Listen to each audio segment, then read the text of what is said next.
সবাইকে হাই। তোমরা সবাই কেমন আছো? আশা করছি ভালো আছো।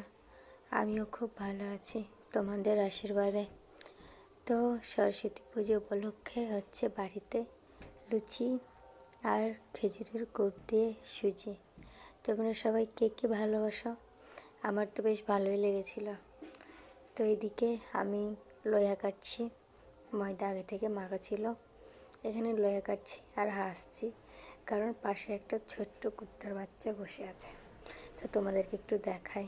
এই দেখো, এই কুত্তার বাচ্চাটা অনেকক্ষণ থেকে এখানে বসে আছে, আমার পাশে আসছে আবার দূরে যাচ্ছে। আর এদিকে আমার মেয়ে ওই নাদে যে নাদটা দেখালাম, ওই নাদটার মধ্যে ঢুকে বসে আছে।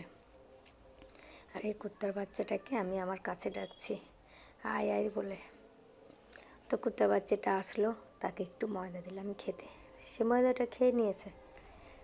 তো তারপর এদিকে আমার মেয়েটা নাদে আছে, তাই আমি হাসছি যে আমি এখানে একা একা বসে আছি আর নাদের মধ্যে ঢুকে খেলা করছে।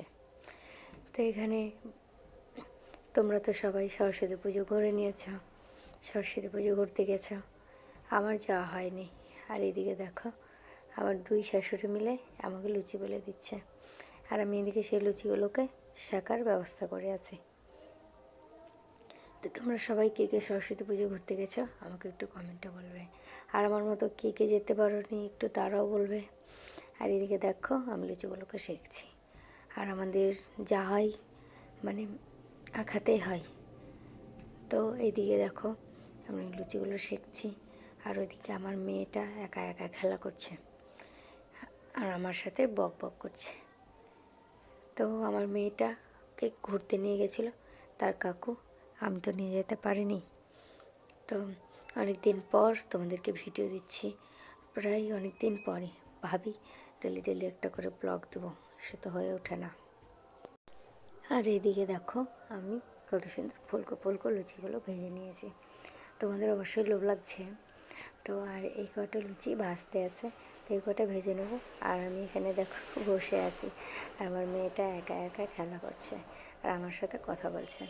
আর এদিকে লুচিগুলো ভাজছি আর ভাবছি কখন হবে, তাড়াতাড়ি করছি কিন্তু তাড়াতাড়ি আর হয়ে উঠছে না। তো অনেক দিন পর ভিডিও দিচ্ছি, আর এদিকে দেখো খেতে বসে গেছি, এদিকে খাওয়া দাওয়া করছি। তো আমার ভিডিও যদি তোমাদের ভালো লাগে অবশ্যই লাইক কমেন্ট আর আমার চ্যানেলটাকে সাবস্ক্রাইব করে দিও, কারণ অনেক দিন পর ভিডিও দিচ্ছি তো আমার ভিডিওতে সেরকম ভিউজ পড়ে না। আর এদিকে একটা দেখো, এইদিকে ছিল একটা কুত্তার বাচ্চা আর এদিকে একটা বেড়ালের বাচ্চা, কত সুন্দর কিউট। তো তোমরা সবাই ভালো থাকবে, সুস্থ থাকবে আর সরস্বতী পুজোর এনজয় করো।